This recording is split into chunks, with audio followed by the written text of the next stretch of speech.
What's up, guys? This is my buyer's guide for the motorized bicycles. One of the first things I want to clear up, if you're in the market for a motorized bicycle kit and you want to build a motorized bike, is there's two sizes of engines. There's 49cc engines and there's 66cc engines. There are no 80cc engines for a motorized bicycle kit. Whenever you're shopping for a motorized bicycle engine kit and you see 80cc's, it is a 66cc engine. The reason for this is because some savvy marketing person out there decided if they call it an 80cc, people will think that it's bigger and they'll want to buy it. And then everybody just jumped on board and started describing these engines as 80cc engines. They are not 80cc engines. They are 66cc engines. Okay, so keep that in mind when you're shopping for your motorized bicycle kit. Anytime you see 80cc, it's not a true 80cc engine. It's a 66cc engine. There's only two sizes, 49cc and 66cc. So if you see an engine that says 80cc and it's $20 more than a 66cc of a similar style, it's the same engine. It's the same size. The cylinder head and piston are probably the same size. It's going to burn the same amount of gas. It's going to produce the same amount of power. There's absolutely no difference between what you see people selling as an 80cc and a 66cc. So that's important to know if you're shopping for one of these kits. Okay, the other thing that I want to point out is I don't recommend buying these bicycle engine kits on eBay. Now, there's a couple of reasons for this. Most of this stuff comes out of China. Probably all of this stuff comes out of China. And it's not always easy to control the quality of these components. So, in other words, there's a decent possibility that something could go wrong, something could show up defective. So if you buy your kit from eBay, you're going to basically be dealing with whatever the seller is. If you get something and it's not right, you're going to have to contact the eBay seller in order to resolve the issue, and you don't know what their customer service quality is going to be. And some of these parts, I have seen parts that are extremely substandard quality. And most of the people that I talk to that get substandard, super low quality parts buy their kits on eBay. So, the sellers are trying to save money so that they can make more profit off the sale of their kits. So if they can find a part from a distributor that is cheaper and they can still sell the kit, they're going to do that. So I recommend going through an actual company. There's one company out of California that I like to deal with. They have good customer service. I've dealt with them before. I've had multiple issues, and when I contacted customer service, they were all resolved. So I highly recommend going through an actual distributor. Me personally, I feel like BikeBerry is sometimes a little bit on the pricey side. So there's a company that I like to go through. I'll leave a link in the description. A couple other things that you want to pay attention to.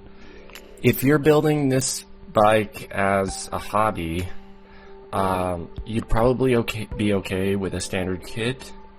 But there's a couple parts that you would want to upgrade if you're using this as a mode of transportation in any fashion. If you're using it to try to go to work, or get around, or run errands, I would highly recommend upgrading a few key components, because there's a couple weak links in these kits, and those are where you're going to have problems and trouble.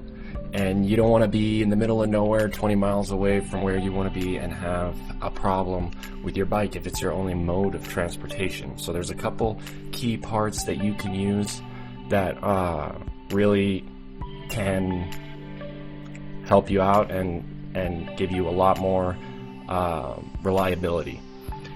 Now, some of these parts are sort of customized parts that people came up with, so a couple of these parts you may actually have to buy through eBay. So I've got a couple of examples here. You want to get a chain tensioner if you can. Most of the problems that you're going to have on the side of the road is going to be with the sprocket and the chain tensioner. So this little sprocket right here and the chain, the way the kit comes assembled, it has a chain tensioner, but it's not a spring tensioner. So it's adjustable. The issue with that is that when you install a brand new kit, the chain is going to stretch when you first get it. So you're going to have to basically babysit the chain tensioner and loosen the bolt and tighten the chain tensioner every time you go a few miles when the kit is new, because the chain is going to start stretching. There is a very effective way of overcoming this problem. If you can get the standard spring-loaded chain tensioners that go on the frame of the bike, and the link that I'm going to put in the description, the company does offer these, but I would recommend, if you can, to get one of these chain tensioners that is attached to the engine, because you don't know what the shape of the frame is going to be, you don't know what the clearance is going to be, so depending on your situation, this chain tensioner might not work, whereas these other types of chain tensioners you can get actually connect to the body of the engine, so it reduces the amount of parts that are attached to the bike, which I think is very, very clever. So if you get one of these chain tensioners, it's attached to the engine itself, so you're not having to attach the tensioner to the side of the bike, the frame of the bike, which this is a huge thing, because one of the most common problems and one of the most dangerous problems with these bikes is the chain tensioner has to be attached to the frame extremely well. So if you're a welder and you have welding equipment, that's fine, weld it on there. The problem is, a lot of times, if the chain stretches a lot, you're going to need to move it down the frame of the bike in order to make it tighter or looser, because you only have so much adjustment within the tensioner itself. So a lot of times what happens is, if the sprocket doesn't line up perfectly, or if something happens to the alignment of the chain and the chain starts to come off the sprocket, it puts a huge amount of pressure on that chain tensioner, and it actually pulls the chain tensioner into the spokes of your wheel, which is extremely dangerous. It's extremely bad. I've had at least one occurrence of a chain tensioner getting pulled into my spokes and breaking the spokes of my wheel because the chain came off of the sprocket. So if this type of product completely solves all of those problems. It keeps you from having to adjust the chain constantly when you first install a new kit. It keeps you from losing your chain. It keeps your chain from popping off of your sprocket because it adds tension to the chain.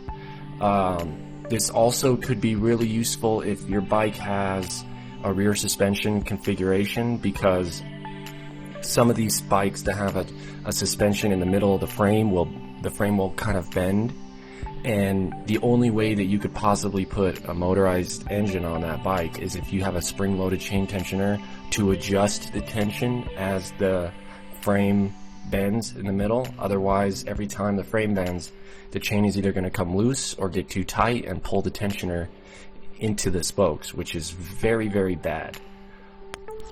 So for the money, I would definitely recommend getting one of these. It's going to save you a lot of headache, and it solves one of the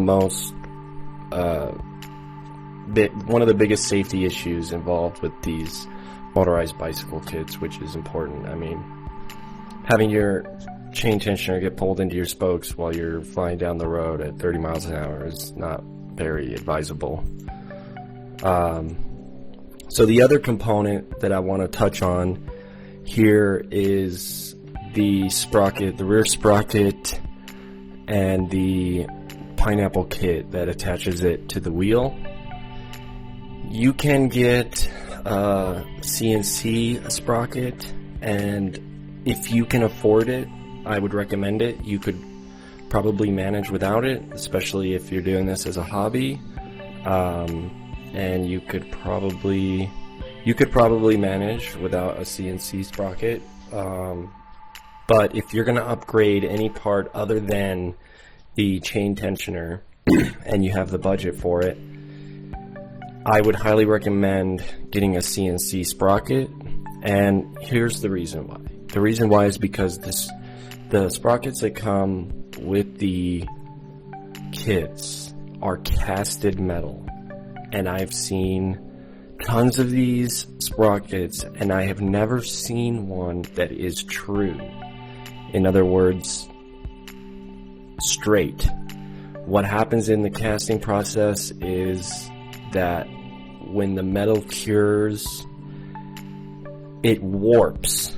So they cast these, they melt them down, they put them in a cast, and then they mold them basically, and then when the metal cools down, it slightly warps. So you end up with a sprocket that is not really straight.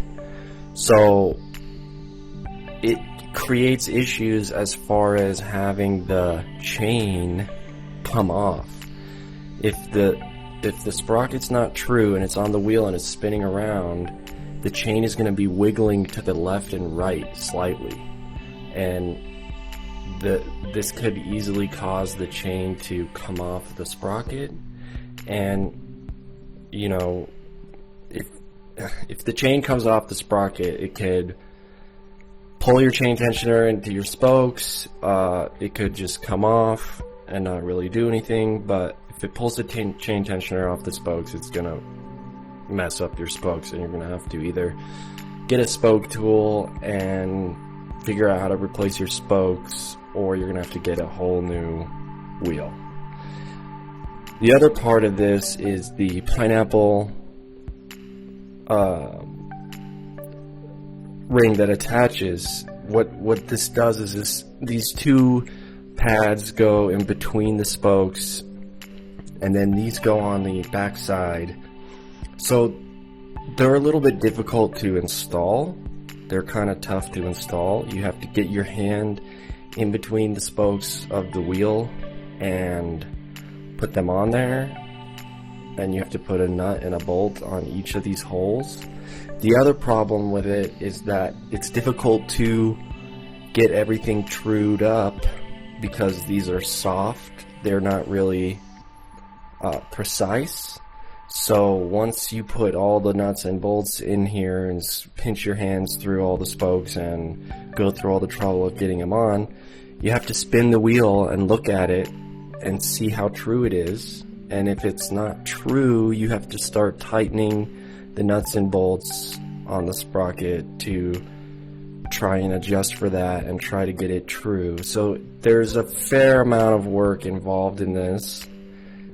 Getting it on, getting it true, and then on top of that, the sprocket isn't really that true to begin with. So if you can afford it, I would recommend avoiding these casted rear sprockets and getting a CNC sprocket. The CNC sprocket is going to be 100% true. There isn't going to be any variation. So once you attach this, as the chain is spinning and the sprocket is spinning, it's not going to be wiggling to the left and right because the sprockets has slight variations in it. It's going to be 100% true. It's going to keep your chain straight. So that's going to, the teeth are going to last longer. They're not going to wear out as fast.